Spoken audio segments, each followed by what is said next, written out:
സർക്കാരുമായി ബന്ധപ്പെട്ട അറിയിപ്പുകൾക്കും മറ്റു വാർത്തകൾക്കും വേണ്ടി ചാനൽ സബ്സ്ക്രൈബ് ചെയ്യാനും തൊട്ടടുത്ത ബെല്ലൈക്കൻ എനേബിൾ ചെയ്യാനും മറക്കാതിരിക്കുക. ജഡ്ജിമാർക്കും മനുഷ്യരെന്ന നിലയിൽ തെറ്റുകൾ സംഭവിക്കാം. തെറ്റിയാൽ കോടതികൾ അവ അംഗീകരിച്ച് തിരുത്തുന്നതിൽ നിന്ന് ഒഴിഞ്ഞു മാറരുതെന്നും സുപ്രീം കോടതി പറഞ്ഞു. കോടതിയുടെ പ്രവൃത്തി ആരെയും ദോഷകരമായി ബാധിക്കില്ല എന്നർത്ഥമുള്ള ആക്ടസ് ക്യൂറി നോമിനം ഗ്രാവിറ്റി എന്ന തത്വം ഭാരതീയ നിയമശാസ്ത്രത്തിലെ ആധാര തത്വമാണ് എന്നും കോടതിയിൽ സംഭവിക്കുമെന്ന പിഴവോ വിധവൈകലോ ഒരു കക്ഷിയെയും ബാധിക്കരുതെന്നും ജസ്റ്റിസുമാരായ വിക്രംനാഥും സന്ദീപ് മേത്തയും അടങ്ങുന്ന ബെഞ്ച് പറഞ്ഞു.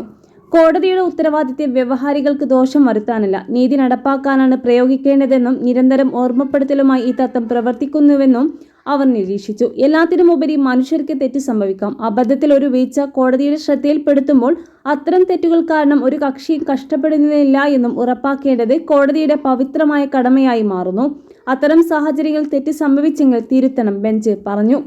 ഛത്തീസ്ഗഡിലെ ഒരു കെട്ടിടത്തിന്റെ ഉടമസ്ഥാവകാശം പണം ലഭിച്ചയുടൻ കൈമാറണമെന്നും കീഴ്ക്കോടതിയുടെ വിധിന്യായത്തിൽ വ്യക്തമാക്കാതിരുന്നത് വീഴ്ച സുപ്രീം കോടതി അംഗീകരിച്ചു. ഈ വീഴ്ച മുതലെടുത്ത് സുപ്രീം കോടതി നിർദ്ദേശിച്ച പ്രകാരം 2 കോടി രൂപ നൽകിയിട്ടും ഒരു കക്ഷി കെട്ടിടത്തിന്റെ ഉടമസ്ഥാവകാശം കൈമാറാൻ വിസമ്മതിച്ചു.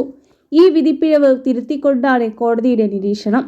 ഈ കേസിൽ ധാർമ്മികതയില്ലാത്ത വ്യവഹാരി 1989 സ്വത്ത് വാങ്ങാൻ സമ്മതിക്കുകയും 25,000 രൂപ മുൻകൂർ നൽകുകയും സ്വത്ത് കൈവശപ്പെടുത്തുകയും ചെയ്തു. എന്നാൽ താമസിയാതെ കേസ് ആരംഭിച്ചു. സ്വത്തിന്റെ ഉടമസ്ഥാവകാശം അദ്ദേഹത്തിന് കൈമാറാൻ കഴിഞ്ഞില്ല. 39 വർഷങ്ങൾക്ക് ശേഷം 1989 അടച്ച 25,000 രൂപയുടെ മുൻകൂർ പണത്തിന് പകരം 2 കോടി രൂപ നൽകണമെന്ന് നിർദ്ദേശിച്ചുകൊണ്ട് സുപ്രീം കോടതി വ്യവഹാരം അവസാനിപ്പിച്ചു. പക്ഷേ വിധി പ്രസ്താവിക്കുമ്പോൾ സ്വത്തിന്റെ ഉടമസ്ഥാവകാശം തിരികെ കൈമാറേണ്ട കാര്യം പരാമർശിച്ചില്ല. ഇത് വീണ്ടും ഒരു വ്യവഹാരത്തിലേക്ക് നയിച്ചു. തുടർന്ന് ഉടമ വിചാരണ കോടതിയെയും തുടർന്ന് പഞ്ചാബ്, ഹരിയാന ഹൈക്കോടതിയെയും സമീപിച്ചു. കോടതി അദ്ദേഹത്തിന് അനുകൂലമായ ഉത്തരവ് പുറപ്പെടുവിച്ചു. കോടതികൾ പുറപ്പെടുവിച്ച ഉത്തരവ് സുപ്രീം കോടതി ശരിവെക്കുകയും സത്യസന്ധനല്ലാത്ത വ്യവഹാരി വാങ്ങുന്നയാൾക്ക് 10 ലക്ഷം രൂപ പിഴ ചുമത്തുകയും ചെയ്തു.